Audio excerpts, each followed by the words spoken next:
দিয়েছিলেন। তিনি কোরআন তেলাওয়াতের মাধ্যমেই সর্বপ্রথম এই বর্বরতার উপর, অসভ্যতার উপর তিনি আঘাত হেনেছিলেন। যারা মনে করে যে কোরআনে পাক তেলাওয়াত না বুঝে, অর্থ না বুঝলে তেলাওয়াত করে লাভ নেই, তারা মূলত কোরআনে পাককে, কোরআনে কারীমকে অন্য আর সাধারণ 10টা কিতাবের মধ্যে মনে করেছে। দুনিয়ার সাধারণ কিতাব না বুঝে পড়লে কোনো লাভ নাই, সাধারণ বইপত্র না বুঝে পড়লে লাভ নাই।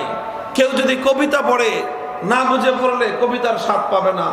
কেউ যদি গল্প পড়ে, গল্পের বই পড়লো না বুঝে পড়লো, গল্পের মর্ম বুঝবে না। কেউ যদি উপন্যাস পড়ে, উপন্যাসের অর্থ যদি না বুঝে, চরিত্রগুলোকে সে ধারণ করতে পারবে না। কেউ যদি সাহিত্যের কিতাব না বুঝে পড়ে, সাহিত্যের রস সে পাবে না। কেউ যদি দর্শনের বই না বুঝে পড়ে, দর্শন শাস্ত্র সে বুঝতে পারবে না। কেউ যদি বিজ্ঞানের বই না বুঝে পড়ে, বিজ্ঞান সম্পর্কে ধারণা সে পাবে না। কেউ যদি মেডিকেল সায়েন্সের বই না বুঝে পড়ে, ডাক্তার হতে পারবে না। পৃথিবীর সকল বিষয়ের বই বুঝে পড়লে লাভ আছে, না বুঝে পড়লে লাভ নাই। এক্সেপ্ট আল কোরআন, একমাত্র গ্রন্থ পৃথিবীতে কোরআনে পাক, বুঝে পড়লেও লাভ আছে, না বুঝে পড়লেও শুধু কোরআনের তেলাওয়াত একজন মানুষের বদ্ধ দুয়ার, হৃদয়ের বদ্ধ দুয়ার খুলে তার হৃদয়ে হেদায়েতের আলো প্রজ্বলিত করবে। ইয়াতলু আলাইহিম আয়াতিহি, এই জন্য আল্লাহ রাসূল মুহাম্মদ আরবি সাল্লাল্লাহু আলাইহি ওয়াসাল্লামকে আল্লাহ পাক রব্বুল আলামিন প্রথম যেই কর্মসূচি দিয়ে প্রেরণ করেছেন সেটা হলো, গো আল্লাহর নবী, আপনি এই জাহেলি সমাজে, এই বর্বর সমাজে 1000 বছরের অন্ধকারের এই কুহেলিকা ভেদ করবার জন্য আপনি কোরআন তেলাওয়াতের গুঞ্জরণ উঠান। কোরআন তেলাওয়াত গুঞ্জরিত হতে থাক, মানুষের কানে কানে আল্লাহর কোরআনের তেলাওয়াতের আওয়াজ পৌঁছতে থাকুক। এইভাবে যখন মানুষের কর্ণকুহর দিয়ে আল্লাহর কোরআনের তেলাওয়াত পৌঁছতে থাকলো, এই কোরআন কানের মধ্যে ঢুকে, কানের মধ্যে বসে থাকে নাই, কান দিয়ে ঢুকে মানুষের হৃদয়ের বদ্ধ দুয়ারে গিয়ে কড়া নেড়েছে। আর অসংখ্য মানুষ শুধুমাত্র আল্লাহর কোরআনের তেলাওয়াত শুনেই হেদায়েত লাভ করেছেন। হযরত আবু বকর রাদিয়াল্লাহু আনহু, তিনি একবার মক্কা থেকে খুব বিরক্ত হয়ে চলে যাচ্ছেন, রাগান্বিত হয়ে যে মক্কায় আর থাকবেন না। রাস্তায় এক লোকের সাথে দেখা, একজন সর্দার, প্রভাবশালী একজন মানুষ, ইবনু দাগিনা তার নাম। তিনি এসে বললেন, আবু বকর কোথায় যান আপনি? বলে যেন আমি আর মক্কায় থাকবো না, মক্কার মানুষ আমাকে অনেক অত্যাচার করেছে, ত্যক্ত বিরক্ত করে আমাকে একেবারে শেষ করে দিয়েছে, আর মক্কায় থাকা যাবে না, আমি চলে যাচ্ছি অন্য কোথাও। ইবনু দাগিনা বললেন যে না আবু বকর, আপনার মতো একজন মানুষ মক্কা ছেড়ে চলে যেতে পারে না।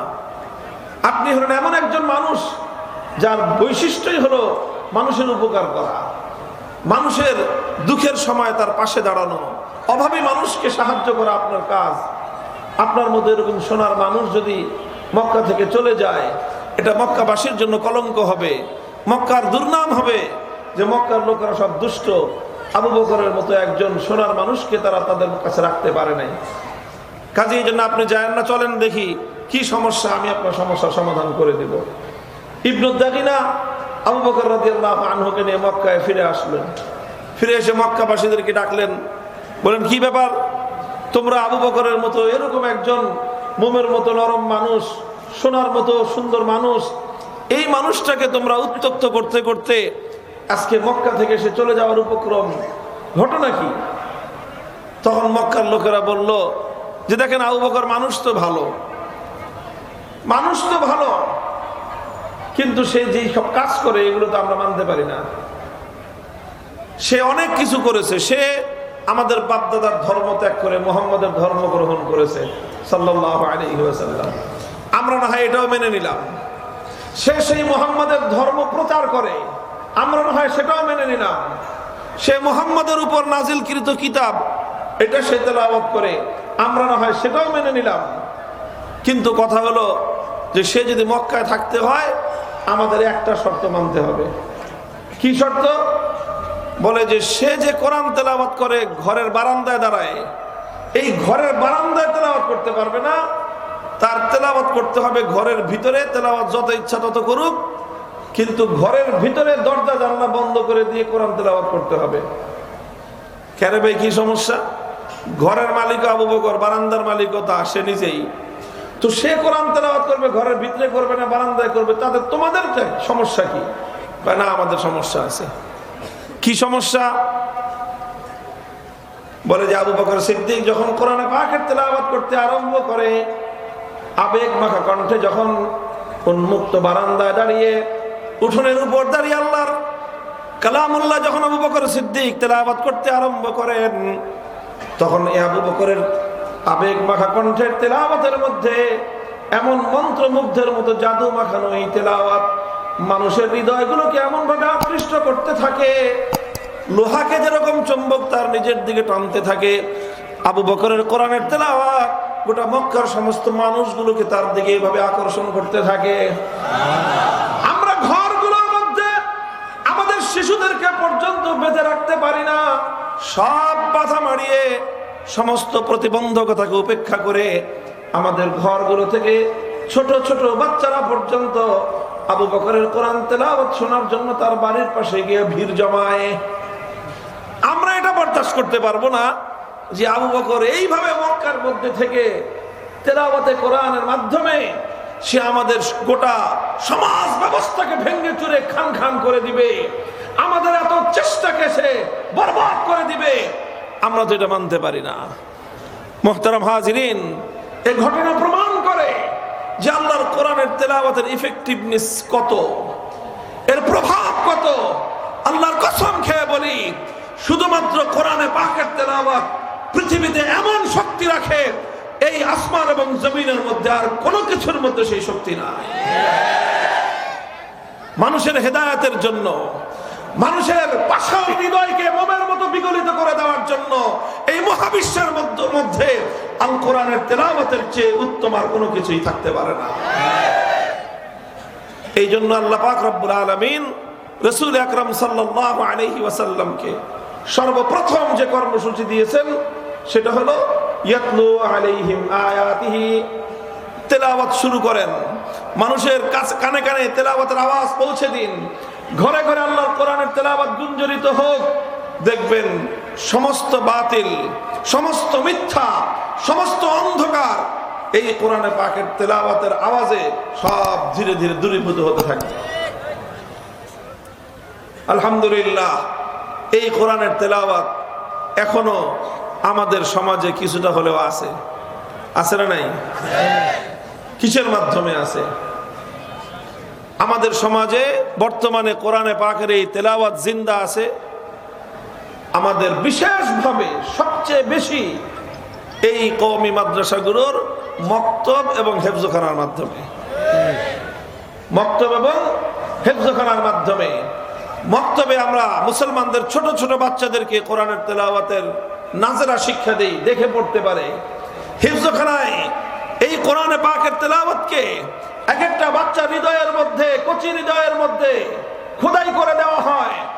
আর এভাবে এই সকল বাচ্চারা মুসলিম সমাজে বিচরণ করতে থাকে, মুসলমানদের ঘরে ঘরে তারা চলতে থাকে, তাদের মুখে মুখে আল্লাহর কোরআন উচ্চারিত হতে থাকে। আর এভাবে কোরআনের তেলাওয়াতের মাধ্যমে মুসলিম সমাজের মধ্যে আলো বিকিরণ হতে থাকে। কথা বলেন ঠিক না বেঠিক?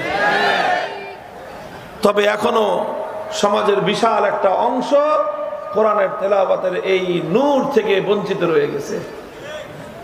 আমাদের আরো চেষ্টা করতে হবে। কথা বলেন ঠিক না বেঠিক? আমরা এখন বাংলাদেশে বিশেষ করে 5ই আগস্টের এই বিপ্লবের পর এখন তো আমরা এই কথা খুব জোরালো ভাবেই বলতে পারি এবং বলি, এই যে রাষ্ট্রীয় খরচে, সরকারি খরচে এই যে প্রাইমারি স্কুলগুলো যে চলে, এই প্রাইমারি স্কুলগুলো চলে আমাদের মুসলমানদের ট্যাক্সের পয়সায়। আমাদের ট্যাক্সের পয়সা দিয়ে প্রাইমারি স্কুলগুলোতে এর যাবতীয় খরচ, দালান কোঠা, শিক্ষক শিক্ষিকাদের বেতন, যাবতীয় সব খরচ হয় জনগণের ট্যাক্সের পয়সায়।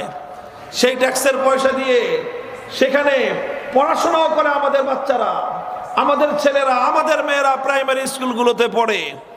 আর সেই প্রাইমারি স্কুলগুলোতে আমাদের বাচ্চাদেরকে আমাদের পয়সা দিয়ে বাংলা পড়ানোর জন্য টিচার আছে, ইংলিশ পড়ানোর টিচার আছে, অঙ্ক পড়ানোর টিচার আছে, ম্যাথমেটিক্স পড়ানোর টিচার আছে, তাদেরকে আবার সেই বিজ্ঞান পড়ানোর টিচার আছে, তারপরে তাদেরকে পিটি করানোর টিচারও আছে।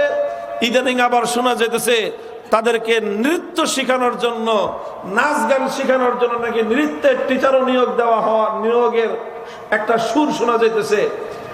জানি না এই সুর যদি বাস্তবায়ন হয় তাহলে বাংলাদেশে যে কোন আগুন লাগবে আমার জানা নাই।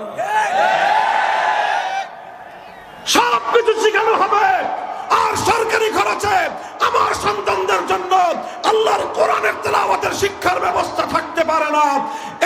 এই দৃশ্য বেশি দিন বরদাস্ত করা যাবে না।